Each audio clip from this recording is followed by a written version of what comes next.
जब पानी P P कर अमेरिका में मोदी की बुराई कर रहे थे राहुल गांधी, तभी बाइडेन सरकार के एक अधिकारी ने पीएम मोदी की तारीफ में राहुल की खाट खड़ी कर दी। 7 समंदर पार जाकर देश की बुराई करने वाले राहुल गांधी को मिला ऐसा जवाब कि बोलती बंद हो गई। विदेशी धरती पर जिंदगी भर मोदी को कोसने से पहले 100 बार सोचेंगे राहुल गांधी। दुनिया में बज रहा पीएम मोदी का डंका, कई देश मान चुके हैं मोदी को सबसे ताकतवर नेता। राहुल गांधी सच क्यों नहीं सुनना चाहते हैं? पूरा देश जानता है कि पीएम मोदी का डंका पूरी दुनिया में बज रहा है। दुनिया के कई देश मोदी को इस धरती का सबसे ताकतवर नेता मान चुके हैं। आपको याद होगा, हाल ही में पीएम मोदी 3 देशों की यात्रा पर गए थे। पीएम मोदी पहले फ्रांस और उसके बाद पापुआ न्यू गिनी होते हुए ऑस्ट्रेलिया पहुंचे थे। तीनों देशों में मोदी का ऐसा स्वागत हुआ कि पड़ोसी मुल्कों के भी कान खड़े हो गए थे। यहां तक कि पापुआ न्यू गिनी के प्रधानमंत्री ने मोदी के सम्मान में उनके पैर तक छुए। चीन और पाकिस्तान को नहीं, हिंदुस्तान के अंदर भी मोदी विरोधियों की बात हजम नहीं हुई। पूरे देश में 2024 के लोकसभा चुनाव होने हैं। अभी चुनाव में 10 महीने का वक्त बचा है। पूरा विपक्ष मोदी को रोकने के लिए तरह तरह के हथकंडे अपना रहा है। राहुल गांधी ने तो हद ही कर दी। राहुल गांधी अभी अमेरिका में है। वहां वो हर दिन जब जब भारतीयों को संबोधित करते हैं, तब तब मोदी और देश की बुराई करने से पीछे नहीं हटते। लेकिन अब लगता है कि राहुल गांधी की 7 समंदर पार जाकर भारत की बुराई करने की आदत छूट जाएगी। अब लगता है कि राहुल गांधी देश की हालत पर गलत बयानबाजी भी नहीं कर पाएंगे।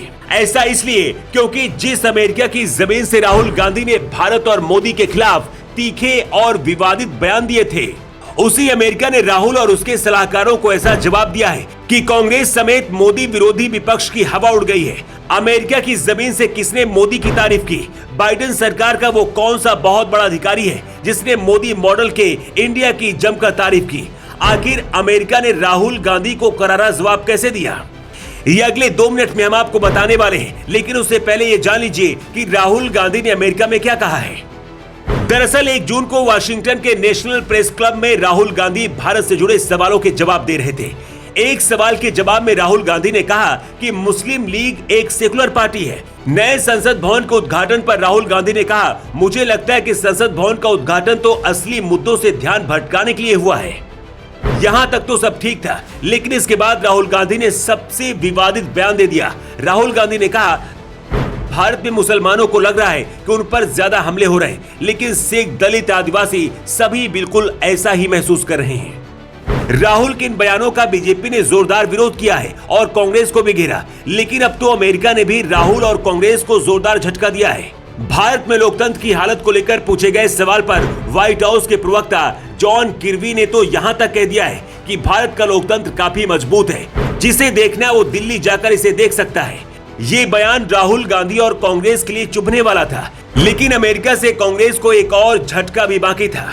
अमेरिकी विदेश मंत्रालय के डिप्यूटी स्पोक्स पर्सन वेदांत पटेल ने कहा है कि भारत के पीएम नरेंद्र मोदी 22 जून को अमेरिका की आधिकारिक राजकीय यात्रा पर आएंगे।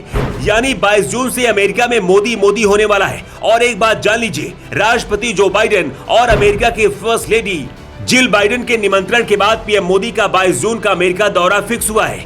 इस दौरे से पहले अमेरिका ने कहा कि भारत के साथ हमारी साझेदारी हमारे सबसे महत्वपूर्ण संबंधों में से एक है। राहुल गांधी ने भारत की बुराई की तो मोदी वहां न्यू इंडिया की आन बान और शान बढ़ाएंगे, जिसे देखकर राहुल और कांग्रेस के होश उड़ जाएंगे। आपको याद होगा, इस समय का दौर ऐसा है जब अमेरिका भी हिंदुस्तान के पीछे दौड़ रहा है।